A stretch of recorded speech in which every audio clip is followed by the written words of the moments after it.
Hello. How are you today? What are you reading? I'm well, thank you. I'm reading the Bible story of David and Goliath. Oh, that sounds interesting. Would you like to share with the others today? Yes, please. I'm always interested in sharing Bible stories, and this one is a very inspirational one.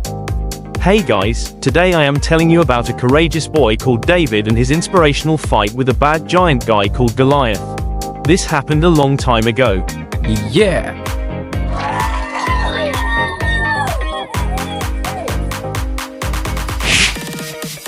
The Israelite countryside unfolds, a canvas of rolling hills and sparse greenery stretching into the horizon. Amidst this serene landscape, David, a young shepherd, watches over his flock. His voice carries a psalm, a sweet melody of unwavering faith echoing through the tranquil air. The peaceful demeanor of David fills the landscape with a sense of divine harmony as the melody lingers. In the warm light of his home, Jesse gestures towards a humble offering of bread, cheese, and dried fruits. David stands before him, his youthful face reflecting earnest attention. Sunlight floods the room, illuminating the silent dance of dust motes in the air. With the authority of a father and the concern of a provider, Jesse begins to speak. "David, my son, your brothers fight with Saul's army," Jesse says, his voice filled with paternal care. "Take this food to them, see how they fare, and bring back word." The valley of Elah lies still beneath the sun, a silent stage set for the impending clash. On opposing hills, the Israelite and Philistine armies face each other, a palpable tension hanging heavy in the air. Nervous soldiers shift, their faces betraying fear and a growing sense of demoralization. The air crackles with a tension so thick, it seems almost a tangible presence. David arrives at the Israelite camp, a hive of activity buzzing with worried soldiers. A palpable tension hangs in the air as David navigates through the ranks, the soldiers' anxiety painting a grim picture. Spotting his brothers, David approaches, drawn by a mix of familial concern and youthful curiosity. Fragments of hushed, fearful conversations swirl around him, each mention of Goliath's name a chilling echo. David strains to catch every word, piecing together the terrifying tale of the giant's ominous challenge. The dread-filled name of Goliath reverberates through the camp, casting a shadow of fear over every face. In the Philistine camp, Goliath, a giant clad in armor, strides into the valley, his shadow looming large. He halts, his massive arms rising as he prepares to unleash insults upon the Israelite lines. Goliath's voice booms through the valley, challenging the Israelites. "I challenge the armies of Israel this day. Give me a man, that we may fight together." Inside the dimly lit tent, King Saul sits heavily on his throne, his face a canvas of deep worry. Shadows play around him as Saul's hands twist together, a portrait of utter despair. The weight of the crown seems to crush him as his voice trembles, echoing his inner turmoil. Saul's desperate plea pierces the silence. "Is there no one? No one brave enough to face Goliath?" His voice cracks with disappointment. Is all courage lost in Israel? Dust devils dance across the vast Israelite camp, a swirling prelude to the clash of faith and steel. Young David strides purposefully through the throng, his eyes blazing with righteous fury, a beacon of defiance against the looming shadow. David's voice, sharp and unwavering, cuts through the nervous whispers, challenging the army's fear. "Do none of you feel the shame? This Philistine, this Goliath defies the armies of the living God," David demands, his words echoing with divine conviction. The camp falls silent, the weight of David's challenge hanging heavy in the air. With unwavering resolve, David declares, "I will go and fight this Philistine."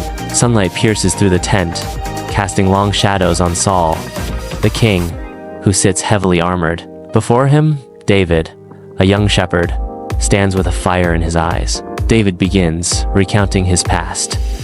"I have defended my flock from lions and bears." His voice gains strength as he proclaims his faith in divine protection.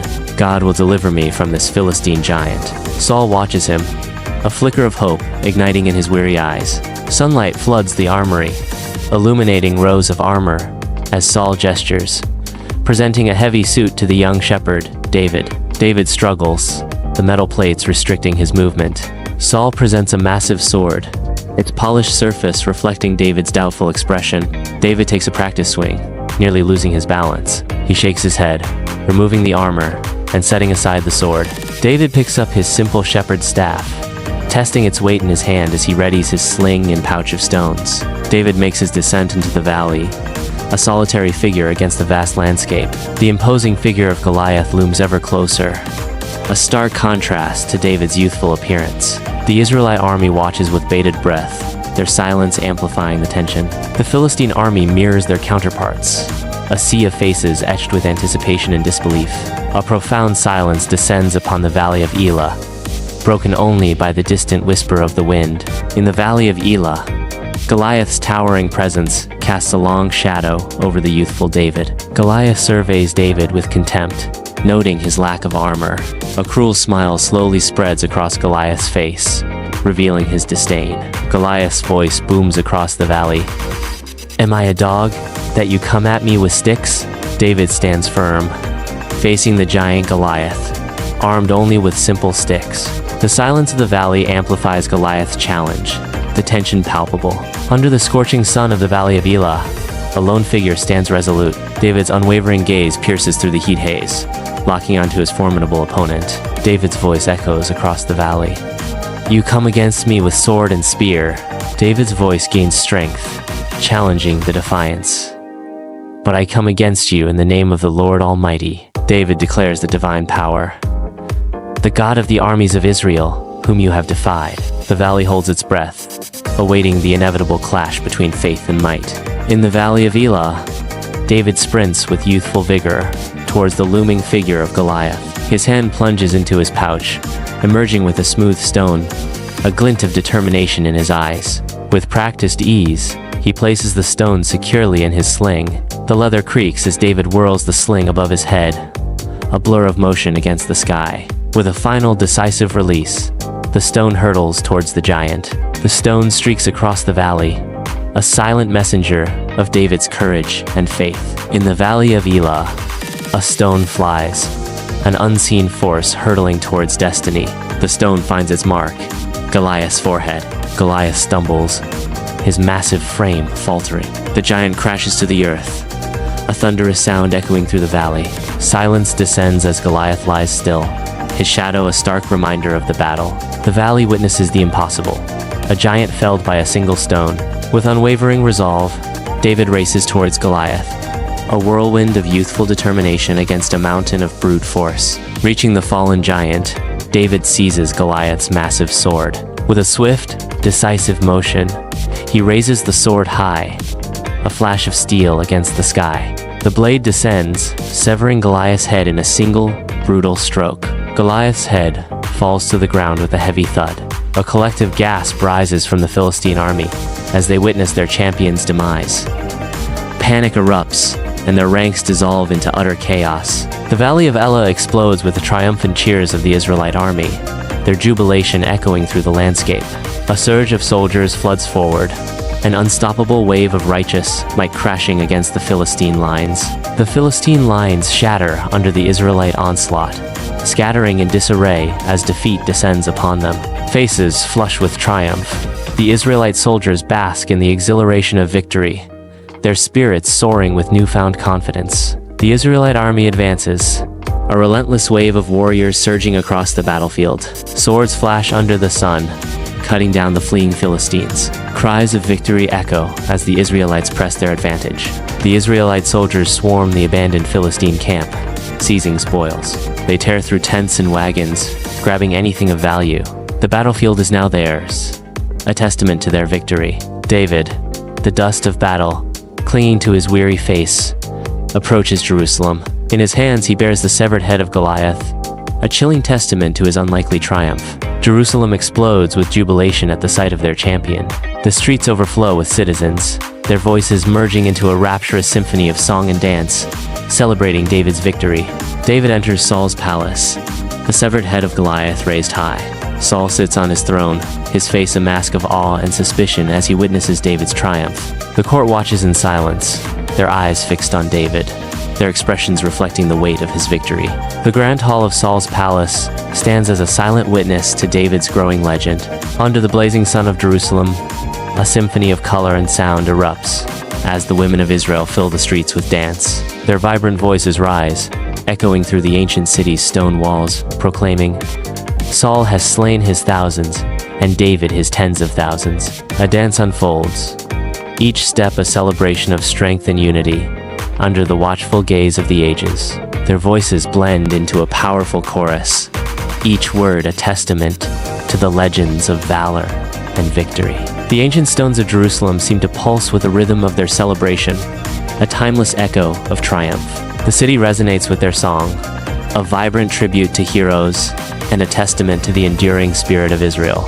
Inside Saul's palace, torchlight flickers, revealing an atmosphere thick with tension as Saul's madness intensifies. Driven by fear and rage, Saul violently hurls a spear toward David. With lightning reflexes, David evades the deadly projectile, narrowly escaping Saul's wrath. The spear strikes the wall, a chilling harbinger of Saul's escalating obsession and relentless pursuit of David. In the heart of the Israelite countryside, David leads his men across the rugged terrain, each step stirring up dust and memories. He pauses, a flicker of sorrow in his eyes, remembering the life he left behind. The sun beats down as the group presses on, their loyalty to David unwavering as they seek refuge in the hills. David, now more than a shepherd, stands vigilant, his hand resting on the hilt of his sword, a protector and beacon of hope. Under the harsh glare of the sun, the rugged landscape reveals the entrance to the cave of Adullam. David, though weary, stands resolute, his men gathering around him, seeking solace and purpose. A motley crew approaches, their faces etched with hardship, each step a testament to their desperation. Distressed, burdened by debt, and discontented with their lot, they seek refuge and leadership in the cave's shadow. In the heart of the wilderness, the cave of Adullam becomes a beacon of hope for the lost and the weary. Amidst the rugged mountains, dust and grit dance in the air as David and his men engage the Philistines in a fierce clash. David moves with swift precision, deflecting blows and striking with deadly accuracy, a beacon of strength and resolve. His voice cuts through the din of battle, guiding his men and shielding the Israelite people from harm. Eyes sharp and calculating, David surveys the battlefield, his strategic mind always one step ahead. Amidst the Israelite countryside, David stands as a seasoned warrior, his presence commanding against the backdrop of rolling hills. The sun paints long shadows, accentuating the strength and resolve etched into his weathered face. His eyes, filled with unwavering determination and deep faith, scan the distant horizon. A gentle breeze whispers through the fields, carrying the scent of earth and the promise of destiny. Wow. That was amazing. We're looking forward to the next one.